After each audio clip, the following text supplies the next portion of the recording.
This deal signs in 6 hours. Don't screw it up. The words cut clean through the glass hallway, sharp enough to make 2 junior analysts freeze mid-step, and a receptionist glance down at her screen like she hadn't heard it at all.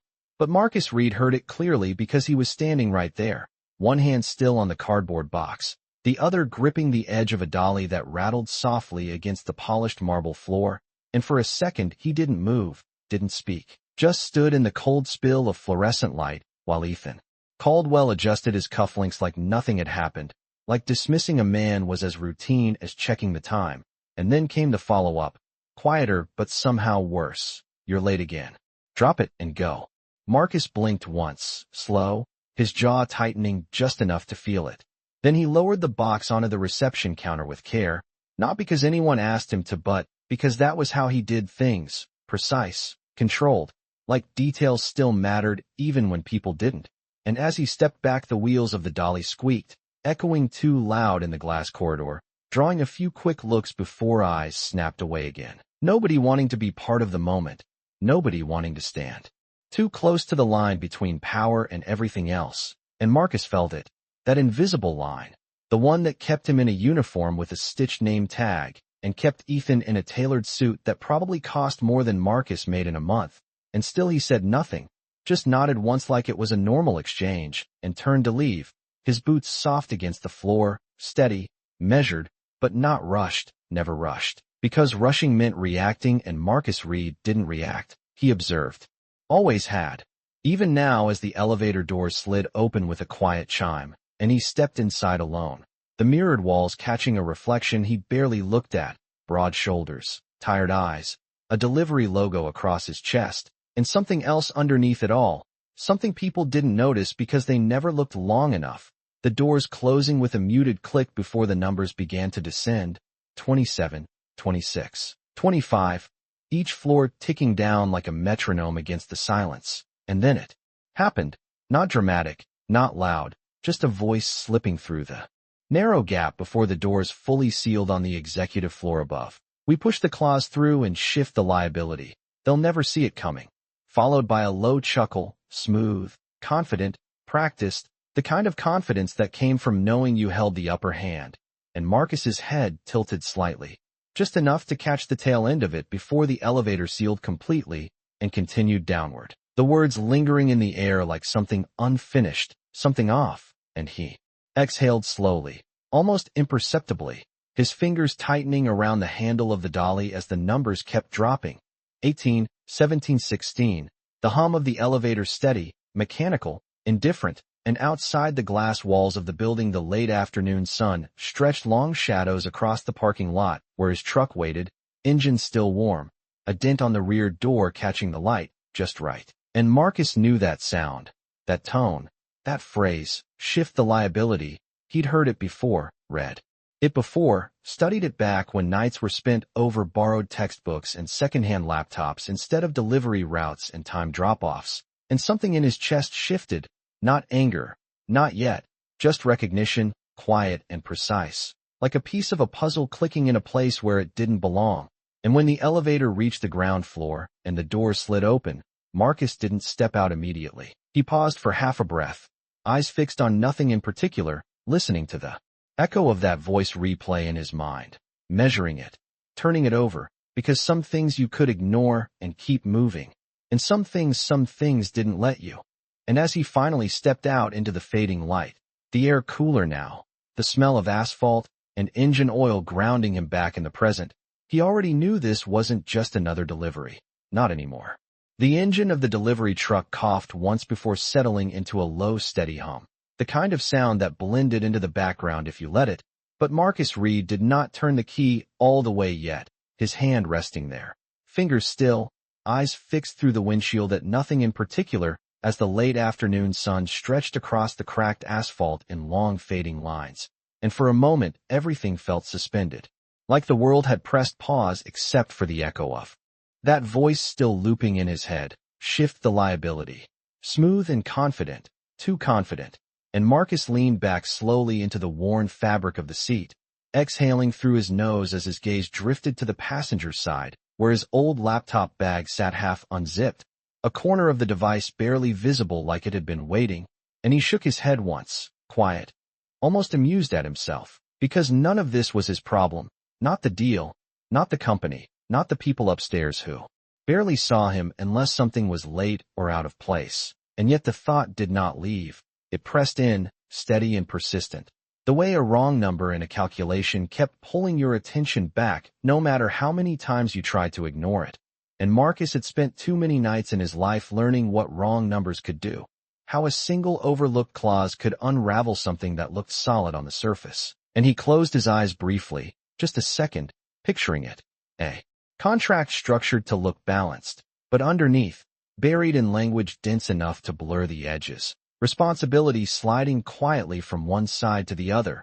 And when it hit, when things went wrong, it would not be the one who designed it that paid the price. It would be the one who signed without seeing. And his jaw tightened slightly as he opened his eyes again. The hum of the engine filling the silence now as he finally turned the key fully and let the truck idle. But he did not shift into drive. Not yet, because something deeper had settled in.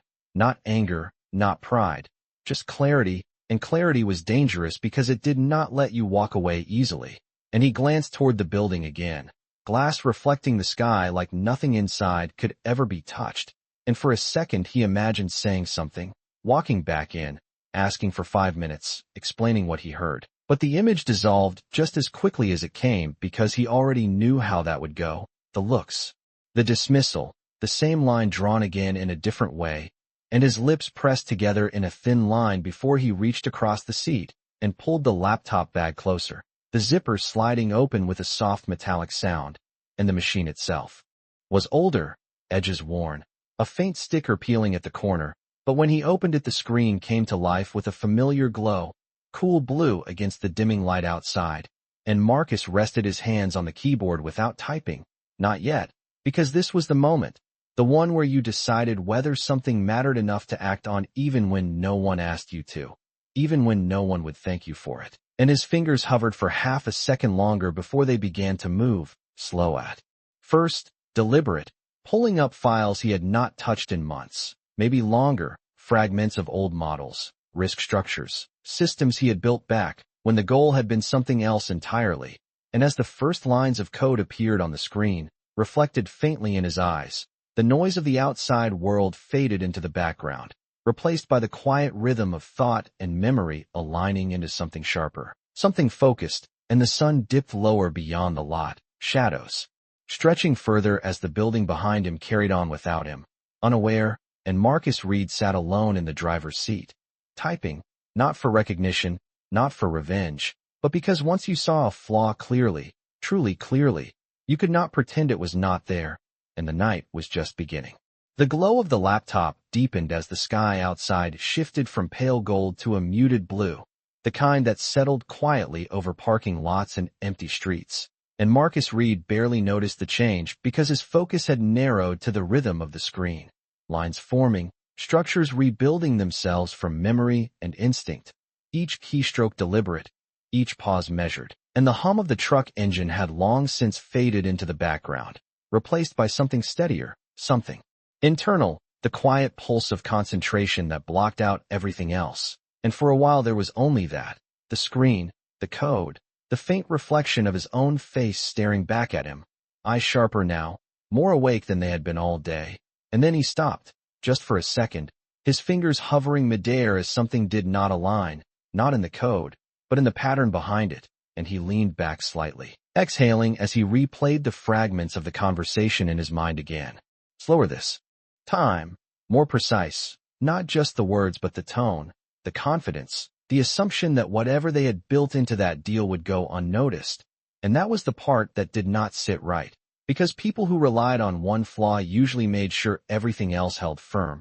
But something about this felt layered, like it was not just one shift in liability, but a structure designed to absorb impact from multiple directions. And Marcus turned back to the screen, his hands moving again, faster.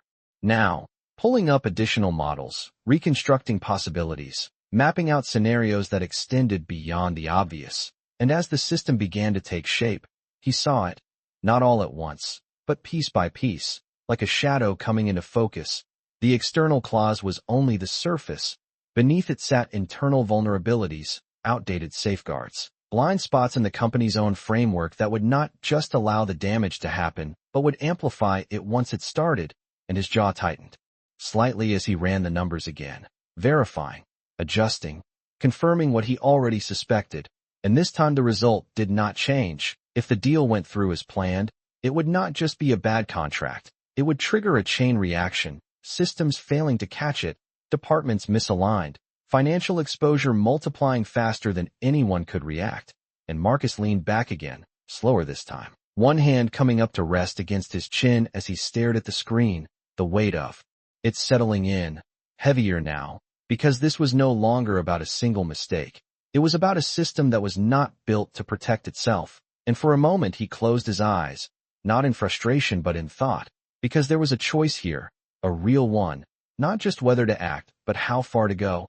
He could fix the obvious issue, isolate the clause, create a patch that would block the immediate threat, or he could go deeper, rebuild the framework around it, strengthen what was weak, close the gaps no one else had even noticed yet. And his eyes opened slowly as he looked back at the screen, the cursor blinking patiently, as if waiting for him to decide. And he let out a quiet breath, almost a laugh, but without humor, because the answer had already formed before the question finished. Marcus Reed did not do things halfway. Never had. Not when it mattered.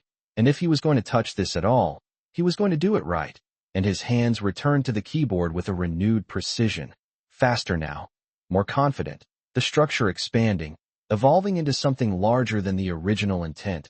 Not just a fix, but a system that anticipated failure before it happened. Something that could hold under pressure instead of collapsing into it.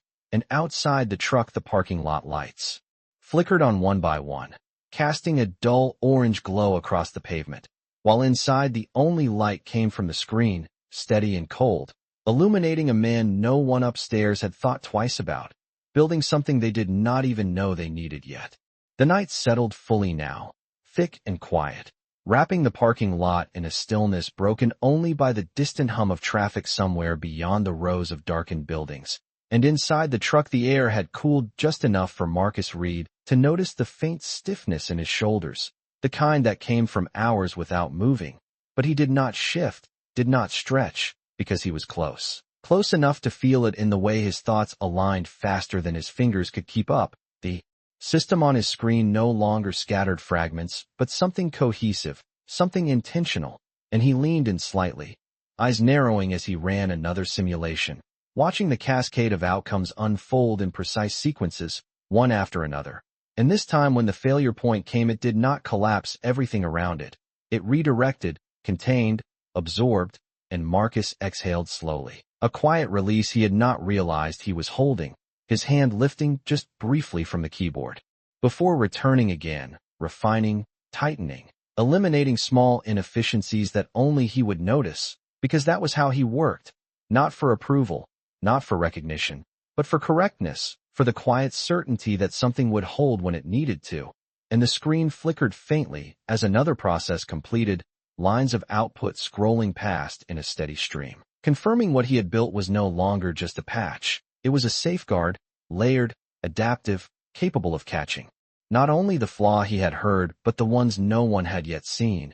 And for a moment he sat back, letting the glow of the screen wash over his face, the reflection in the glass showing a man who looked tired but focused, calm in a way that came from knowing exactly what something was worth. And then the doubt came, not loud, not overwhelming, just a quiet question that slipped in between thoughts. What difference would it make if no one ever saw it, if no one ever used it, if it sat here finished and untouched while the decision upstairs moved forward anyway? And Marcus's gaze shifted toward the building again, the upper floors still lit, silhouettes moving behind glass walls, meetings continuing, decisions being made in rooms he would never be invited into, and his lips pressed together slightly as he considered it. The distance between where he sat and where those choices happened measured not in feet, but in something less tangible, something harder to cross. And he looked back at the screen, at the system waiting, complete in its logic, but not yet real in its impact. And he knew this part mattered just as much as the work itself, because building something was one thing, putting it into the world where it could actually change something was another. And his fingers hovered again, not from uncertainty, but from precision, considering the path, the least visible entry point, the one that would allow the system to exist without drawing attention to the person behind it. And after a second his hands moved again, quieter now, more deliberate, routing access through internal channels he recognized from memory, pathways that still existed even if no one remembered they did. And as the first connection established itself with a soft indicator on the screen, Marcus's breathing slowed, steady and controlled, his focus narrowing once more, because this was the line, the moment where thought became action, where something built in silence stepped into a world that had never asked for it. And outside the truck the wind picked up slightly, brushing across the asphalt in a low whisper, while inside Marcus Reed continued working, unseen, unheard, but no longer disconnected from what was about to happen next. The first confirmation came in silence, not a sound but a subtle shift on the screen as the connection stabilized, a small indicator turning from gray to green, steady and quiet, and Marcus Reed watched it for a second longer than necessary. Not out of doubt, but out of habit, because things that mattered deserved that extra second of attention. And when nothing flickered, nothing broke, he moved forward, his fingers pressing keys with controlled precision as the system he had built began to integrate itself piece by piece into the company's internal framework, not forcing its way in, not disrupting anything visible, just settling into the gaps that had always been there, unnoticed, like it belonged. And outside the truck the night deepened, the parking lot nearly empty now except for a single sedan idling near the far corner, its headlights casting long pale beams across the asphalt.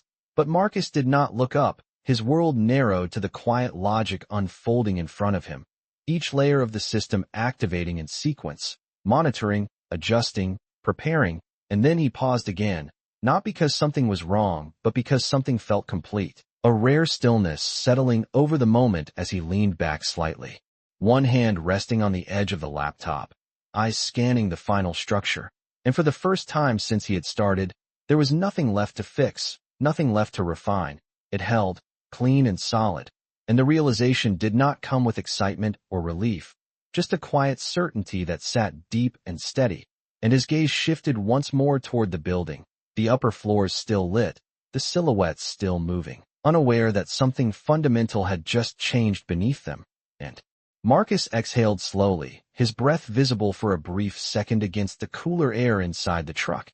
And that was when the system reacted, not dramatically, not with alarms or flashing warnings, just a subtle change in the data flow, a flag triggered deep within the network, something catching, something recognizing the flaw exactly as he had predicted.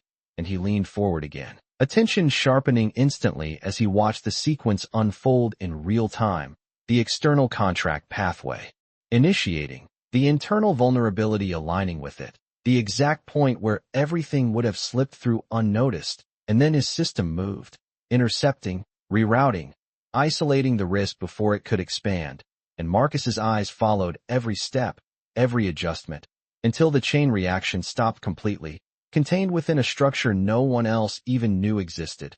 And for a moment the screen went still again, quiet, stable, like nothing had happened at all. And he let out a breath he had not realized he was holding, slower this time, deeper, his shoulders easing just slightly as the weight of the moment passed, but not entirely, because something else followed, something he had expected but still felt different when it actually happened. The ripple effect, small at first, then growing, as internal systems began to register the anomaly. Alerts surfacing in departments that had not been involved before, subtle inconsistencies that would force someone, somewhere, to look closer. And Marcus sat there, watching it unfold, knowing this was the point where the world above him would start to shift, where questions would be asked, where confusion would turn into urgency. And he did not move, did not reach to shut anything down or hide it further, because the work was done, the outcome already set in motion, and all that remained now was the reaction. And as he finally closed the laptop halfway, not fully, just enough to dim the light without losing it completely, his reflection softened in the darkened screen, his expression calm, steady, almost distant, like someone who had stepped just outside of a moment that was still unfolding without him. And in the quiet of the parking lot, under the low hum of distant city noise, Marcus Reed sat back in the driver's seat, hands resting loosely now, as somewhere above him, in rooms filled with glass and light, people began to realize something had gone wrong, or perhaps more accurately, that something had just been stopped before they ever saw it coming. Upstairs, the change did not arrive as a single alarm, but as a series of small interruptions, subtle enough to confuse before they clarified. A dashboard refreshing twice instead of once, a projection recalculating with a slight delay, a notification appearing where there should have been none, and inside the glass-walled conference room, Ethan Caldwell paused mid-sentence, his hand still hovering over a printed document as his eyes flicked briefly toward the screen at the far end of the table, where numbers that had been steady all afternoon now shifted, not wildly, not chaotically, but just enough to break the rhythm he trusted. And one of the analysts leaned forward, frowning slightly as she tapped her keyboard. "That is strange," she said under her breath, not yet alarmed, just uncertain, and Ethan's gaze sharpened, his posture tightening by a fraction as he stepped closer to the display, the reflection of the data casting faint light across his face. And for a moment no one spoke, the room holding that quiet tension where something was clearly off but not yet understood. And then another notification appeared, deeper in the system this time, flagged not as an error, but as a redirection, a containment protocol that no one in the room recognized. And the analyst's fingers moved faster now, pulling up logs, tracing pathways, her brows drawing together as the structure revealed itself layer by layer. "This was not here before," she said, louder now, and Ethan turned fully toward her. "What do you mean not here before?" His voice controlled but edged, and she hesitated for half a second, eyes scanning the screen again as if to confirm what she was seeing. "I mean this system. It is intercepting the contract flow. It is isolating risk points before execution." She paused, then added, almost incredulous, "It is preventing the liability shift." And the room fell silent in a different way now, not confusion but realization, slow and heavy. As the implication settled in, and Ethan's jaw tightened as he looked back at the main projection, the contract timeline now paused, held in place by something that had not existed hours ago, something that had just stopped a deal he had already decided to sign, and his mind moved quickly, calculating, adjusting, recognizing the magnitude of what that meant, not just a delay but a potential exposure he had not accounted for. And he spoke again, sharper this time. "Who authorized this?" But no one answered immediately because no one knew, and the analyst shook her head slightly. "It is not an authorized update. It is integrated." She scrolled further, her eyes widening just enough to show it. "Whoever built this understood our entire internal structure." And Ethan's gaze hardened, not with anger but with focus, because this was no longer a disruption, it was a signal. A correction he had not asked for, but could not ignore. And across the building more screens lit up, more teams noticing the same anomaly, the same invisible hand guiding the system away from something it should have accepted without question. And down in the parking lot Marcus Reed sat still, the laptop now dim, the hum of the engine steady beneath him.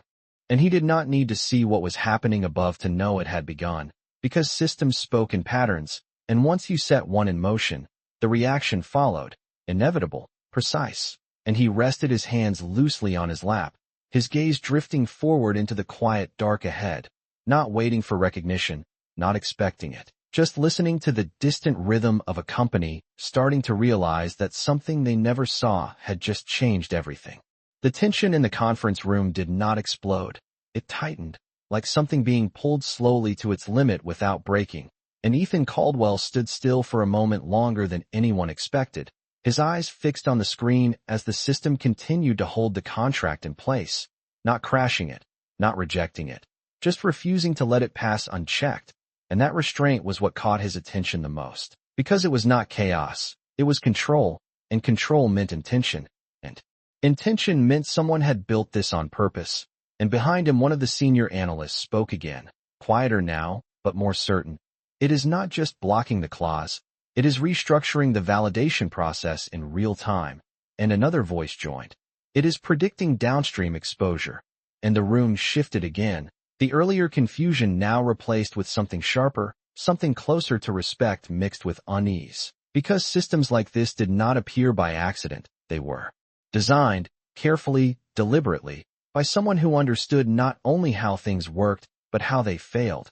and Ethan's gaze moved slightly, scanning the secondary display where the internal logs scrolled in clean, organized sequences, each action traceable, each adjustment precise. And he stepped closer, his hand resting lightly on the edge of the table as he leaned in, reading, not skimming but studying, and then he saw it. A small detail buried in the structure, an access path that should have been obsolete, a legacy entry point no one had touched in years, and his eyes narrowed just slightly. Because that was not something a random external actor would know. That was internal knowledge, specific, detailed, and he straightened slowly, his voice cutting through the room again, calm but firm. Trace the origin. And this time there was no hesitation. Fingers moved quickly across keyboards, commands executed. Pathways followed backward through the system, and for a few seconds nothing appeared, just the quiet hum of machines and the soft tapping of keys. And then one of the analysts stopped, her hand hovering above the keyboard as if unsure whether to say it out loud. "Sir," she began, and Ethan turned toward her. "Say it." And she swallowed once before continuing. "The access point is coming from a mobile connection outside the building." And something shifted again, subtle but undeniable. The distance between the problem and its source suddenly collapsing into something tangible, something real, and Ethan's expression did not change much, but the stillness in him deepened, because this was no longer abstract, it was immediate, and he asked one more question, quieter now, more focused. "Can you isolate it?" And the analyst nodded slowly, eyes still on the screen. "Yes, it is routing through a parked vehicle network." She paused, then added, almost disbelieving, "A delivery vehicle." And for a brief second no one spoke, the weight of that detail settling in differently than everything before it. And Ethan exhaled once, controlled, his gaze shifting toward the glass wall that overlooked the parking lot far below. Though from this height, he could not make out individual vehicles, only scattered points of light under street lamps. And he stood there for a moment, silent, processing, because the image did not align easily. A system this precise, this controlled, coming from someone who should not have had access to any of it, and yet the evidence was there, undeniable, and behind him the analyst spoke again, softer this time. "Whoever it is, they are not attacking us." She glanced at the main screen. "They are protecting us." And Ethan did not respond immediately, his eyes still on the distant glow below, because that distinction mattered more than anything else. Not a breach, not a threat, but an intervention, and in the quiet that followed, the entire room seemed to hold its breath, waiting for what came next. While outside, in the dimly lit parking lot, Marcus Reed remained in his seat, still, composed, unaware of the exact words being said above him, but fully aware that the line he had crossed could no longer be undone. And for the first time since he started, he reached forward and slowly closed the laptop completely, the soft click of it sealing in the work he had done, leaving only the quiet hum of the engine and the faint glow of distant office lights reflecting off the windshield in front of him. The silence after the laptop closed did not feel empty. It felt complete, like a door gently shut on something that had already decided its outcome. And Marcus Reed rested his hand on the top of the device for a moment, palm flat, as if confirming it was real, as if grounding himself in the fact that what he had just done was no longer theoretical. And outside the windshield, the glow from the building stretched across the glass in soft reflections, distorted by faint streaks of dust and the curve of the surface, and he watched those lights without really seeing them. His thoughts quieter now, no longer racing, no longer building, just settling. And for a second he considered turning the key, pulling out of the lot, finishing the route he was supposed to be on, returning to the rhythm that had defined his days for so long. But his hand did not move, because something in the air had shifted, subtle but undeniable, like the moment before a storm when everything becomes just a little too still. And then it came, not from above in a dramatic rush but from the side, a faint flicker of movement reflected in the passenger window, headlights approaching slowly across the lot, controlled, deliberate, and Marcus turned his head slightly, just enough to catch the shape of a dark sedan rolling to a stop several spaces away, its engine idling low, the beams of light cutting across the asphalt and brushing the side of his truck before dimming. And for a brief moment nothing happened. No doors opened, no voices called out, just the quiet presence of another vehicle in a place that had been nearly empty minutes before, and Marcus's eyes lingered on it, not tense, not alarmed, just aware, because awareness was something he had learned long before tonight, something that had nothing to do with systems or code, and everything to do with understanding when a moment was changing. And then the driver's side door of the sedan opened, slow and smooth, and a figure stepped out. Silhouette first, then detail as the overhead parking light caught the lines of a tailored coat, the posture straight, composed, unmistakable even at a distance, and Marcus did not look away this time, his gaze steady as Ethan Caldwell closed the car door behind him with a soft, controlled motion, the sound carrying lightly across the quiet lot, and for a second the two of them remained where they were, separated by a stretch of pavement and everything that had existed between them before this night, one standing under a corporate light, the other seated behind the wheel of a delivery truck, and the contrast was still there, still visible, but something about it had shifted, not erased, not equalized, just altered in a way that neither of them could ignore anymore, and Ethan began to walk forward, his steps measured, unhurried, each one deliberate against the ground, and Marcus watched him approach, the reflection of those steps faintly visible across the windshield as they drew closer, and when Ethan finally stopped a few feet from the truck, he did not speak immediately, did not reach for the door, just stood there for a moment, looking through the glass at the man inside as if recalibrating something he thought he understood, and Marcus met that look without flinching, his expression calm, unreadable, hands resting loosely in his lap, and the silence between them stretched, not uncomfortable, but heavy with everything unspoken, everything that had changed without permission. And then Ethan exhaled quietly, almost to himself, his voice lower now, stripped of the sharp edge it carried before. "You were not supposed to be there," he said, not accusing, not angry, just stating something that felt obvious and incomplete at the same time. And Marcus's eyes did not shift, his voice when it came steady and simple. "I was," and the words hung there in the cool night air, small but solid. And for a moment Ethan did not respond, his gaze holding, searching, because the difference between being there by accident and being there because you chose to be was not something you could measure easily. And in that quiet space between them, under the dim light of a parking lot that had seen nothing and everything at once, the line that had once defined who mattered and who did not felt thinner than it ever had before.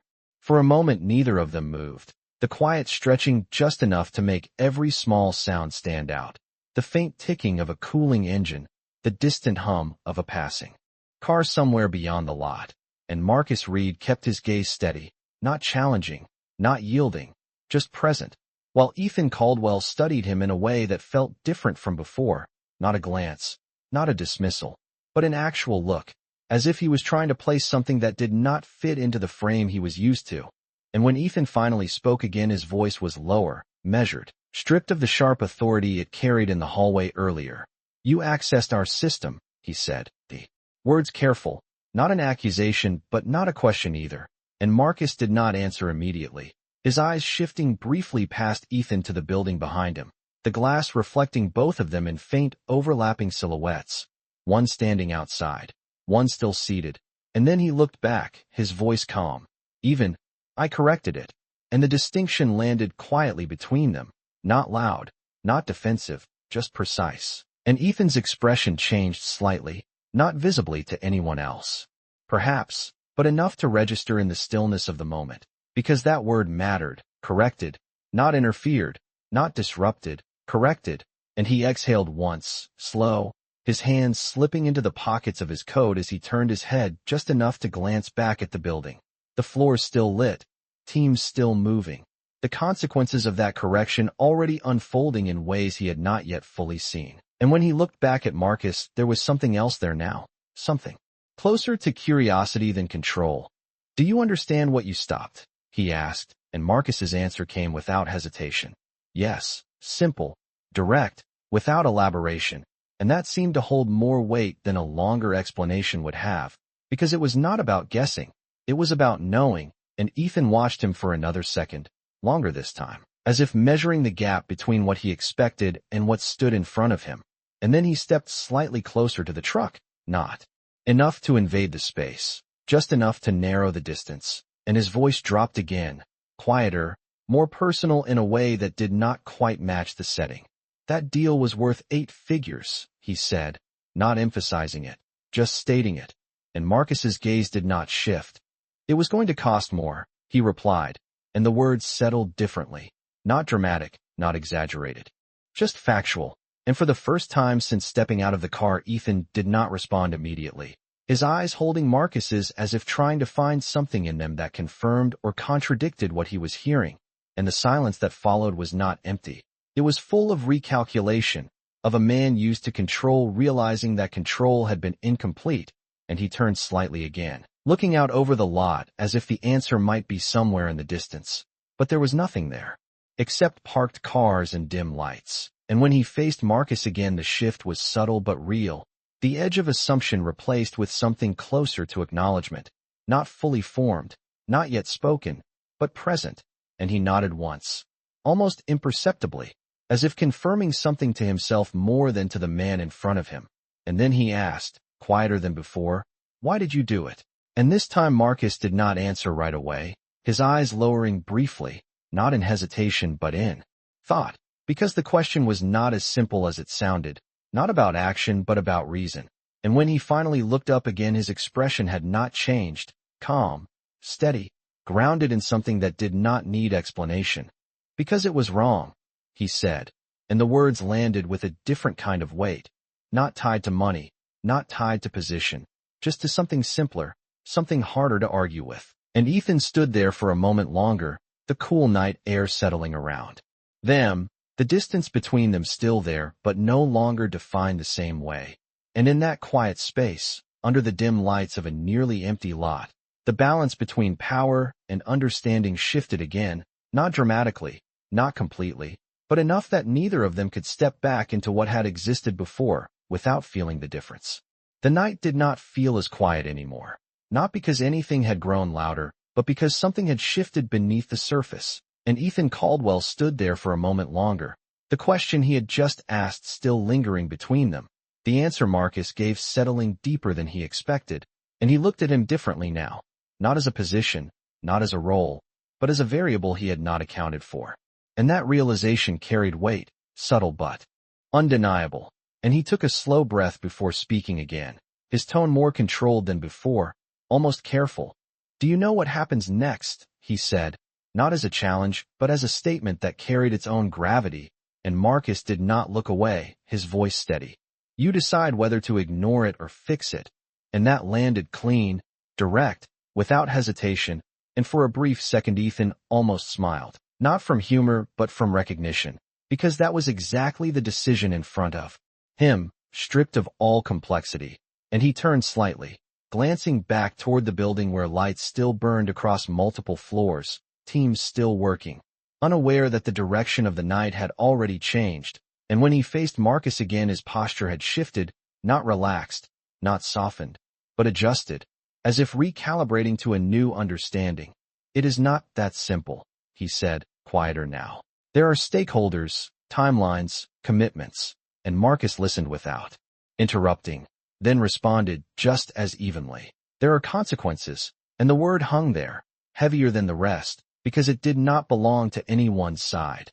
It applied to all of it, the deal, the system, the choice, and Ethan exhaled slowly, his gaze dropping for just a moment to the ground between them, the faint reflection of the overhead lights stretching across the pavement. And when he looked up again, there was something else in his expression, not uncertainty, but awareness, the kind that came when a decision was no longer abstract. And he nodded once, almost to himself, then reached into his coat pocket and pulled out his phone, the screen lighting up his face in a cool glow as he paused for half a second before making the call. And when the line connected, his voice shifted again, sharper now, but grounded in something different. "Stop the signing process," he said. No hesitation, no explanation, just the instruction, and there was a brief silence on the other end before a response came, too faint for Marcus to hear, and Ethan added, "We are reviewing the structure." Then ended the call without waiting for further questions, the screen going dark as he lowered the phone back to his side. And for a moment he stood there, the decision already in motion, the consequences already unfolding somewhere above them. And he looked at Marcus again, not with the distance that had defined their first interaction, but with something closer to acknowledgement, not fully spoken, not fully formed, but real, and he stepped closer to the truck, just enough that the space between them felt different, no longer divided by assumption, but by something more deliberate, and his voice when he spoke again was quieter, more direct. "You built something I did not see," he said, not as praise, not yet, but as fact, and Marcus did not respond immediately, his gaze steady, his posture unchanged, and after a second he simply said, "It was there to be seen."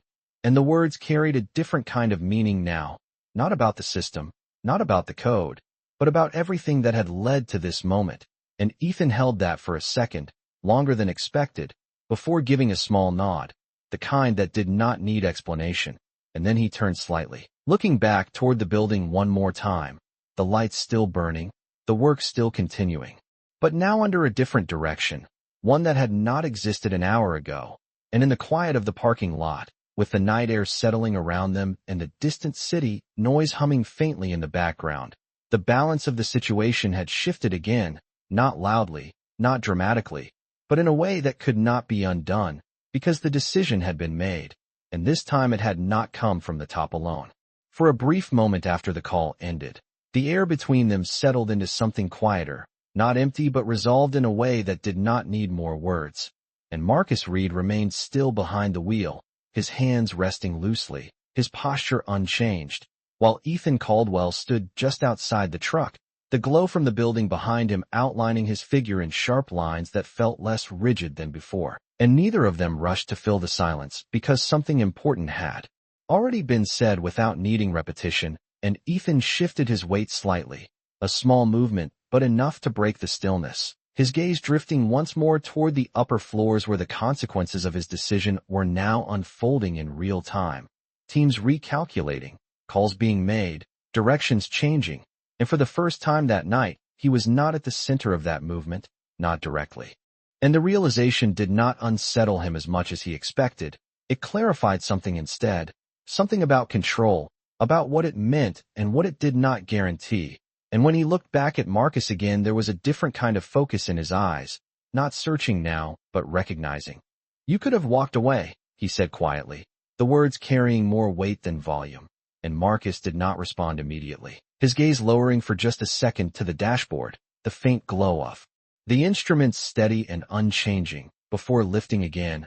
"I almost did," he said, simple, honest, and that honesty landed differently than anything else had so far, because it removed the idea of inevitability, replaced it with choice, and Ethan nodded once, slower this time, as if acknowledging that distinction, because choosing to act when you did not have to was something he understood, even if the circumstances were different, and he took a small step back from the truck, creating just enough space to shift the dynamic again, not as distance but as perspective, and his voice, when it came next, was quieter, more deliberate. "Most people would not have," he said, not as a compliment, but as an observation grounded in experience, and Marcus's expression did not change, but there was a slight pause before he answered. "Most people were not there," and the words carried a quiet truth that extended beyond the moment itself, beyond the parking lot, beyond the building behind them. And Ethan let out a soft breath, almost a laugh, but without humor, because he knew that was true in more ways than one. And for a second he looked down at his hands, at the clean lines of his coat, the precision of everything he wore and represented, and then back at Marcus, at the worn edges of the truck, the quiet presence of a man who had just altered the course of something significant without asking for anything in return. And the contrast did not feel as sharp as it had earlier. It felt incomplete, like there had been something missing in the way he had measured people before, and he straightened slightly, not in authority but in clarity, and spoke again, "Come inside." The words simple, direct, but carrying an entirely different meaning now than they would have an hour ago, and Marcus did not move right away, his eyes holding Ethan's for a moment longer as if weighing not the request but what it represented. And then he shook his head slightly, not dismissive, not resistant, just certain. "Not tonight," he said, his voice calm, steady, and Ethan did not push, did not question it, because something in the tone made it clear that this was not refusal, it was timing, and he accepted that with a small nod. the kind that acknowledged without pressing further, and the two of them stood there for another second in the quiet, the night air cool, the distant sounds of the city unchanged, but the space between them no longer defined by what it had been before. And when Ethan finally stepped back toward his car, the movement felt less like a conclusion and more like a pause, something unfinished but no longer uncertain, and Marcus remained where he was, hands resting lightly, gaze forward again, as if returning to a path that had not changed outwardly but had shifted in a way that only he could feel. And as the engine idled softly beneath him and the lights from the building continued to glow in the distance, the night carried on, steady and quiet, holding within it a moment that neither of them would be able to forget. The engine of the sedan started quietly, a low controlled sound that barely disturbed the stillness, and Ethan Caldwell paused with his hand on the door for just a second before getting in, his eyes drifting back toward the truck one last time, not out of habit but intention, as if marking the moment.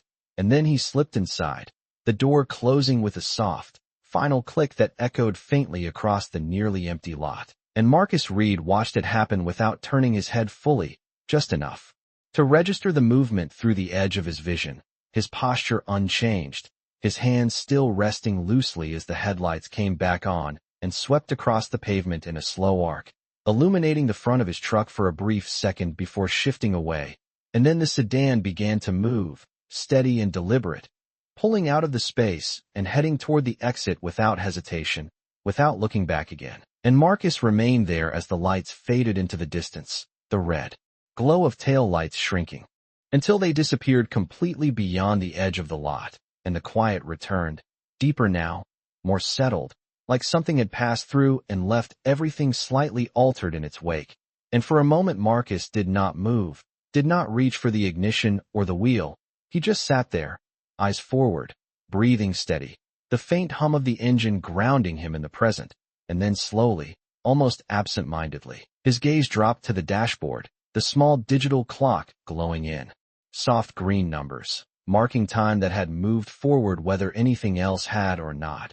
And he exhaled quietly, longer this time, as if releasing something he had been holding since before the night began, and his hand finally lifted, not toward the laptop, not toward anything he had built, but toward the gear shift, his fingers wrapping around it with a familiarity that felt unchanged, and yet not entirely the same. And he shifted the truck into drive, the motion smooth, practiced, the kind that came from repetition, from years of doing the same thing over and over without thinking. And as the vehicle rolled forward slowly, the tires making a soft sound against the asphalt, Marcus glanced once more toward the building, its glass surface reflecting the night sky now, fewer lights visible than before as some floors had gone dark, while others still burned with quiet urgency. And he did not try to guess what was happening inside, did not try to follow the ripple he had set in motion, because that part no longer belonged to him. It had moved beyond his reach the moment he chose to act, and instead he focused on the road ahead, the exit of the lot coming into view under a dim overhead light, the lines on the pavement guiding him forward in a way that felt simple again, grounded. And as he approached the edge he slowed just slightly, his eyes scanning out of habit before turning, the truck easing onto the empty street where the city stretched out in muted colors and distant sounds. And for a second the world felt exactly as it had before, ordinary, unchanged, and then it did not in any visible way, not in anything he could point to, but in something quieter, something internal, like a shift in weight you only noticed once you stood still long enough. And Marcus drove on, the steady rhythm of the road beneath him, the night air moving past the windows, carrying with it the faint sense that something had been set right, not perfectly, not completely, but enough. And behind him the building remained, tall and silent against the skyline, holding within it decisions that had changed direction because of a moment no one had planned for. And ahead of him the road continued, unmarked, open, asking nothing, offering nothing, just space to move forward. And Marcus Reed did not look back again. The road stretched out ahead in long quiet lines, the faint glow of streetlights passing over the windshield in steady intervals, each one casting a brief wash of light across Marcus Reed's face before fading into the dark again. And the rhythm of it settled into something almost meditative, the low hum of the engine, the soft turn of the tires against asphalt, the city breathing at a distance without ever pressing too close. And for a while there was nothing else. No thoughts pulling at him. No need to replay what had happened. Just the simple act of moving forward, mile by mile, through a night that had already taken more than it asked for. And then, as the truck slowed at a red light on an otherwise empty intersection, Marcus's eyes lifted slightly, catching the reflection of himself in the glass beyond the signal, faint and layered over the dark street behind him. And he held that reflection for a second, not studying it, not questioning it, just seeing it. A man in a delivery uniform, hands steady on the wheel, posture relaxed but grounded, and something about it felt unchanged, almost deliberately so, as if the world had decided that whatever had happened did not need to rewrite what came next. And the light shifted from red to green with a soft mechanical click, and Marcus pressed the gas gently, the truck rolling forward again without hesitation, without pause, because that was how things continued, not with announcements or recognition, but with motion, quiet and constant. And somewhere behind him, in the glass building that now sat far back against the skyline, decisions were still unfolding, conversations still happening, numbers being recalculated, paths being redirected, all of it moving in response to something that had no name in their reports, no title in their systems, just a correction that existed because someone chose not to ignore what was wrong. And Marcus did not need to see any of that to understand it, because he already knew the part that mattered, the moment where choice became action. And as the road curved slightly to the right, leading him onto a wider street where the lights were brighter and the distance between intersections stretched longer, he adjusted the wheel with a small, practiced movement, his eyes focused ahead, calm, steady.